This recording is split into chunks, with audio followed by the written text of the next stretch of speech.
За сайн байцгаана уу.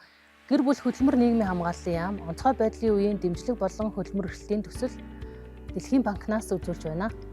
Ажил мэргэжлийн чиг баримжаа олгох, ажил зүйчлэх үйлчилгээний зөвлөх бэлтгэх сургагч багшийн сургалтын хөтөлбөр.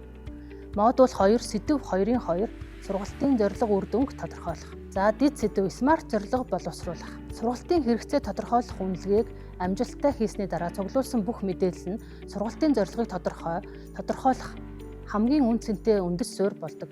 Энэ үе шат нь сургалтыг юунд чиглүүлэх, ямар үр дүнд хүрэх ёстойг тодорхой харуулж, сургалтын агуулга, арга зүйг боловсруулахад чиглүүлэгч болно. Мэдээллийг нэгтгэн шинжлэх.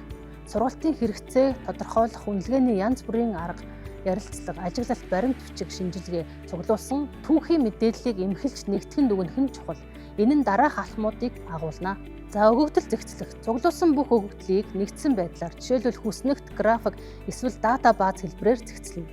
Энэ нь мэдээллийг харьцуулах хамаарлыг олоход туслана. Түгээмэл асуудлуудыг тодорхойлох. Оролцогчдын ихэнх нь ямар ур чадварын дутагдaltaй байгаа, эсвэл ямар асуудлууд давтагдж байгааг тогтооно. Жишээлбэл хэрэв ихэнх асуулгад харилцааны ур чадвар дутмаг гэсэн хариулт гарсан, эсвэл ажилтнаар ажилтнууд үйлчлүүлэгчтэй харилцахтаа бэрхшээлтэй байгаа нь ажиглагдсан бол энэ нь сургалтын чухал хэрэгцээ болно. Ялгаа илрүүлэх. Оролцогчдын одоогийн мэдлэг чадварыг хүссэн мэдлэг чадвар, ажлын байрны шаардлага, стратегитэй харьцуулж ялгааг тодорхойлно. Энэ ялгаа нь сургалтаар нөхөх ёстойг харуулна. Хүчин зүйлсийг ойлгох. Зөвхөн ур чадварын дутагдлыг тодорхойлоод зогсохгүй, түүнд нөлөөлж буй үндсэн шалтгааныг олж тогтоохыг хичээнэ. Энэ нь мэдлэг дутмаг уу, эсвэл дадлаг дутагдaltaй юу, эсвэл ажлын орчин багаж хэрэгсэлтэй холбоотой юу гэдгийг тодруулах юм а. Жишээлбэл ажилтнууд шинэ програм хангамжийг ашиглаж чадахгүй байгаа нь мэдлэг дутснаас биш, харин сургалт муу байснаас, эсвэл програм хангамж нь ашиглахад хэцүү байснаас болсон байж болно. За хоёрт нь хамгийн чухал хэрэгцээг ирэмблэх. Цуглуулсан мэдээллийг шинжилсэний дараа олон тооны сургалтын хэрэгцээ илэрч болно. Эндээс хамгийн чухал байгууллага болон хувь хүмүүст хамгийн их нөлөө үзүүлэх боломжтой хэрэгцээг ирэмблэх шаардлагатай. Ирэмблэхдээ дараах хүчин зүйлсийг харгалзан үзээрэй. Байгууллагын зорилготой уялдаа. Тухайн хэрэгцээг хангах сургалт нь байгууллагын урт болон богино хугацааны стратегийн зорилтуудад хэрхэн хувь нэмэр оруулах вэ? Жишээ нь хэрэв компани зорилго үйлчлүүлэгчийн сэтгэл ханамжийг нэмэгдүүлэх бол харилцааны болон үйлчилгээний ур чадварын сургалт нь нэн тэргүүний хэрэгцээ болно.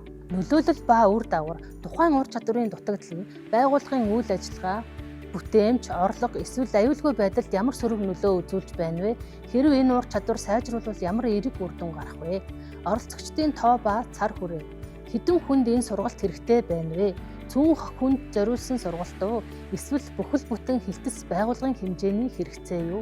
Хөрөнгө оруулалт ба нөөц. Тухайн сургалтыг зохион байгуулахад хэр их цаг хугацаа, мөнгө, хүний нөөц шаардагдах вэ? Нөөц боломжтой байгаа эсхийг харгалзан үзэх. Шуурхай байдал. Энэ ур чадварыг нэн даруй хөгжүүлэх шаардлагатай юу? Эсвэл хойшлуулж болох уу?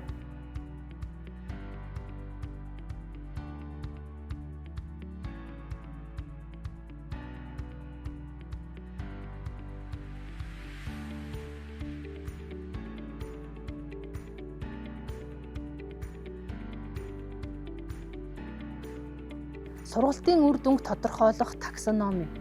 Блумын таксономи нь суралцагчдын танин мэдхийн түвшинг ангилдаг бөгөөд сургалтын зорилгыг боловсруулахад тусалдаг. Таксоном гэж грек хэлний таксис, байршлын дэс дараалал, байгууламж, эмх цэгц, номос гэдэг нь дүрм журам, хууль гэсэн утгатай. Блум Кратвол нар 1956 онд боловсролын салбарт сургах зорилгын анхны таксономиг боловсруулсан байна. Энэ таксономиг дараах 3 хүрээнд тодорхойлжээ. Нэгдүгээр нь когнитив буюу танин мэдхийн хүрээ. Хичээлийн агуулгыг таньж мэдэх, ойлгож эзэмшихтэй холбоотой. Хоёрт нь аффект буюу сэтгэл хөдлөлийн хүрээ. Сэтгэл хөдлөл, үнэлэмж, судалж байгаа зүйлдээ хандах хандлага. Психометр буюу сэтгэц үйлдэлийн хүрээ. Үйлдэл, хөдөлгөөн, мэдрэл, булчингийн системийн үйл ажиллагаа. За дэд сэдв 2-2 сургалтын үр дүнг тодорхойлох таксономи. За нэгт нь цээжлэх. Судалж байгаа зүйлийнхээ агуулгыг нэг бүрчлэн, нэгжээс нь эхлэн, бүхэлдэг хүртэл цогц байдлаар цээжлэх, ой санамждаа тогтоож авах, эргэн санаж сэргээх, нэрлэх, ярих, бичих, үзүүлэх гэсэн утгатай. Суралцагч хичээлийн үндсэн ухагтхан, нэр томьёо, тодорхой баримт үйл явдал, арга ажилбар, дүрм журам, зарчмыг ой санамжтай, баттай тогтоож авсан бөгөөд нэг бүрчлэн сэргээн санаж байх учиртай. Жишээлх юм бол суралцагч хүний биеийн үндсэн эрхтнүүдийн нэрийг зээжлэх, Эсвэл компани үнэт зүйлийг яг байгаагаар нь хэлж чадах. За дараагийнх нь ойлгох. Өмнө нь цээжилж ой санамждаа тогтоож авсан зүйлдээ тулгуурлаж ойлголт бий болдог. Суралцагч судалсан зүйлээ бүрэн ойлгож авсны шалгуур нь тоочш нэрлэх, дамжуулж ярих, гол утга санааг ялгах, тайлбарлах, илэрхийллийн нэг хэлбэрээс нөгөөд шилжүүлэх, дүрс, логик, бүдүүч, алгоритм хэлбэрээр илэрхийлэх, товч, хураангуй байдлаар үзүүлэх, үзэгдэл, үйл явдлын хандлага, үр дүнг урьдчилан төсөөлөх явдал юм а. Суралцагч баримт мэдээ, үзэгдэл, дүрм журам зарчмыг бүрэн ойлгосон. Мөн бичгээр болон үг яриагаар илэрхийлсэн санаа, бүдүүвч, график зурглал, диаграммыг тайлбарлаж, харьцуулж чаддаг байгаа мэдээлэлдээ тулгуурлан үзэгдлийн юмсын цаашдын үр дагаврыг урьдчилан төсөөлж чаддаг байх учиртай. Жишээлбэл суралцагч компани борлуулалтын шинэ стратегийг гол санааг өөрийн үгээр тайлбарлаж, яагаад энэ стратегийг сонгосныг тайлбарлах, эсвэл хүний биеийн эрхтнүүд хоорондоо хэрхэн холбоотой ажилтгийг бүдүүвчээр харуулж чадах. За хэрэглэх. Хэрэглэх гэдэг нь ойлгохын дараагийн түвшин. Энэ нь суралцагчдад судалсан ухагт хум, арга зарчим, зүй, хууль дүрм, баримт зэргийг бодит нөхцөл байдалд хэрэглэх чадвар эзэмшүүлэх явдал юм а. Суралцагч онол түүний арга ажилбар, зарчмын мэдлэг, ойлголттой тулгуурлан асуудлыг шийдвэрлэх зохистой хувилбар дээшлүүлэх чадвартай болсон байна. Жишээлбэл суралцагч нягтлан бодох бүртгэлийн хичээл дээр сурсан мэдлэгээ ашиглан компанийн санхүүгийн тайланг боловсруулах, эсвэл харилцагчийн гомдлыг шийдвэрлэхэд сургалтаар олж авсан харилцааны ур чадвараа хэрэглэх. За задлан шинжлэх. Задлан шинжлэх нь танин мэдхийн өмнөх 3 түвшин дээрээ тулгуурладаг. Шинжлэх чадвар нь өмнө судалсан зүйлээ дахин давтах судлах замаар бүрэлдэхүүн хэсгүүдэд хуваах, холбоо хамаарлыг нь олж илрүүлэх, зүй тогтлыг таних мэдэх, дүгнэлт хийх, нэгтгэх, таамаглал дэвшүүлэх, батлах, нотлох үйлдэлээр илэрхийлдэг.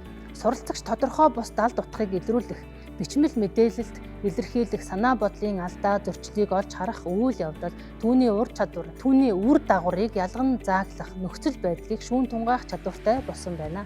Жишээлбэл суралцагч компани борлуулалтын бууралтын шалтгааныг олж тогтоохын тулд зах зээлийн судалгаа, борлуулалтын мэдээлэл өрсөлдөгчийн үйл ажиллагааг задлан шинжлэх, эсвэл түүхэн үйл явдлын үндсэн шалтгаан, үр дагаврыг задлан шинжлэх, холбоо хамаарлыг нь тогтоох. За үнэлэх.